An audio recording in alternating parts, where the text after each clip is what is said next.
Ils annoncent une trêve, mais les combats ne cessent. Près de 5000 violations en 4 jours, des cérémonies militaires dans des bâtiments civils et des frappes ciblées en réponse. L'accalmie pascale n'aura été qu'un rideau de fumée sur une guerre qui ne faiblit pas.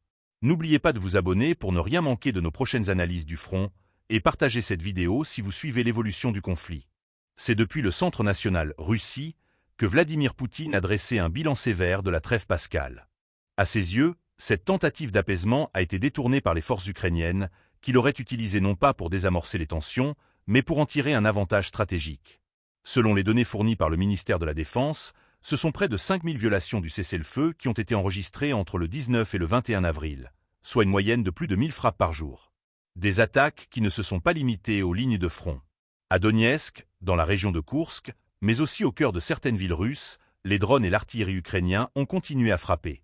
Dans 6 cas précis, les autorités russes parlent même de tentatives d'assaut repoussées par leurs unités.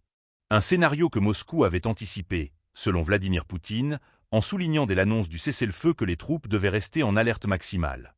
Mais ce qui suscite le plus de réactions, ce sont les accusations portées par la Russie contre l'Ukraine pour son usage d'infrastructures civiles à des fins militaires. Un exemple est cité avec insistance. Dans la région d'Odessa, Kiev aurait tenté, avec l'assistance de conseillers étrangers, de tester des systèmes de missiles à partir d'une entreprise agricole.